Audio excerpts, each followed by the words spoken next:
Want to ask the audience here, much more important question. Meghan there, is that a real baby bump or has she strapped it on?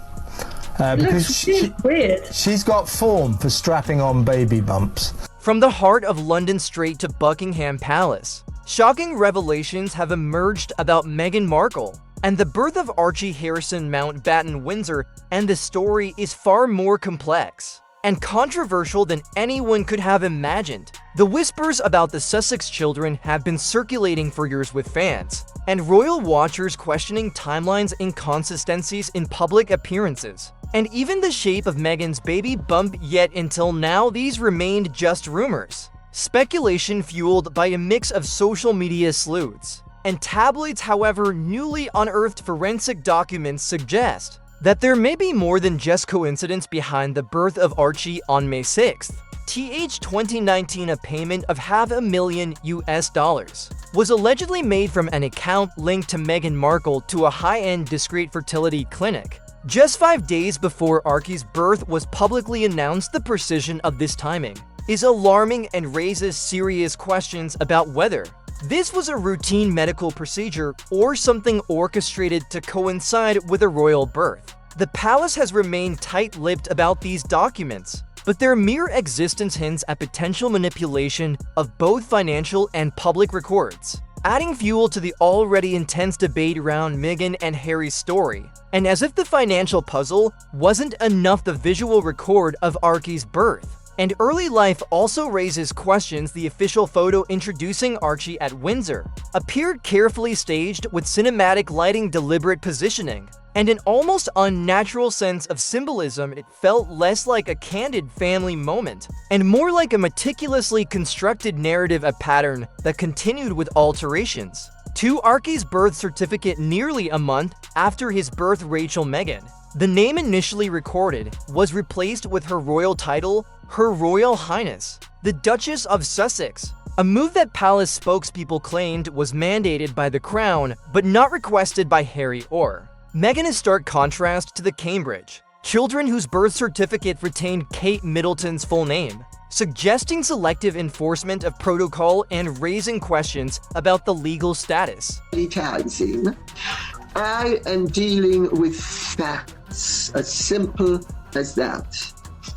And there is no doubt that something tremendously odd and a very disturbing authenticity of Archie's record. Then there is the wider context of Harry and Meghan's life, leading up to the birth, allegations of secrecy, manipulation, and even connection to financial power structures come into play. The documents show a web of payments from shell companies and private accounts, hinting at a highly orchestrated operation, not merely for privacy, but for legitimization of a new branch of the royal family. A branch carefully crafted through controlled narrative and potentially influenced by external advisors or agencies, adding another layer of intrigue are the inconsistencies in reported birth details. The couple initially claimed a private natural birth at Frogmore Cottage, but later records indicated Portland Hospital,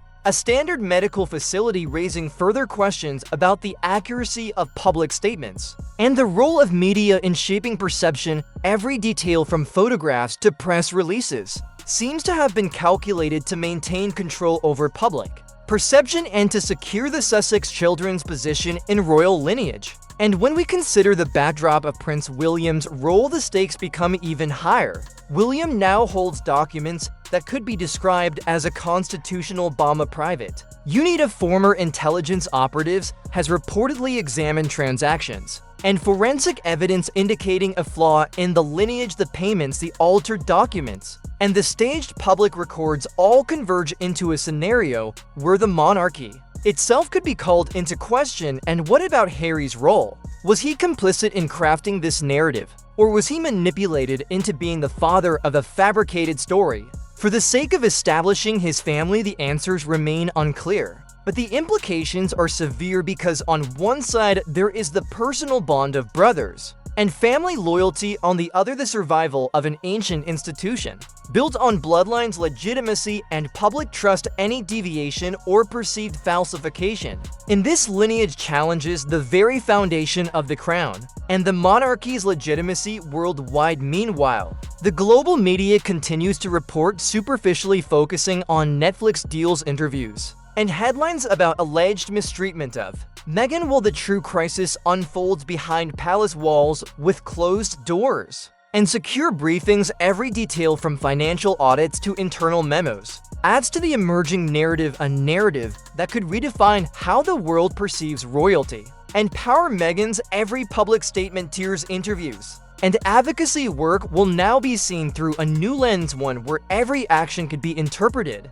as part of a calculated strategy to secure position, influence, and recognition within the royal framework. Social media is ablaze with theories and debates. Some argue this is a monumental scandal capable of reshaping the monarchy. Others suggest it is a series of misunderstood events blown out of proportion by public fascination and media sensationalism. But what remains undeniable is the convergence of financial evidence, altered legal documents, staged imagery, and the intense secrecy surrounding the Sussex children creates a constellation of questions that cannot be ignored. The alleged $500,000 payment, the timing of Archie's birth, the selective enforcement of naming protocol, and the strategic public relations campaign suggest a level of orchestration rarely seen in modern royalty. This is not merely about a family keeping private medical matters confidential. This is about the creation and control of a narrative that shapes public perception while navigating centuries-old traditions, rules, and expectations. The stakes are monumental because if any of these claims are substantiated, the implications are constitutional. It could redefine succession laws, challenge the legitimacy of heirs, and even provoke a crisis of confidence in the monarchy itself. For the global audience watching, this unfolds like a real-life thriller. The suspense builds with each new document leak, each subtle photographic inconsistency, and each unexplained financial transaction. Every minute that passes adds to the drama and forces both experts and the public to question what they thought they knew about the royal family. In conclusion, the story of Archie and Lilibet, as carefully constructed as it appears, may not be as it seems. The palace is now forced to navigate uncharted territory, dealing with documents, payments, and potential breaches of protocol that could have long-lasting implications on the monarchy as a whole. And while headlines may focus on interviews and public appearances, the true battle remains in the shadows, where strategy, secrecy, and legacy collide. And as we wait for more information to surface, for memos to leak, and for official statements to be released, the world watches closely, understanding that this is not just a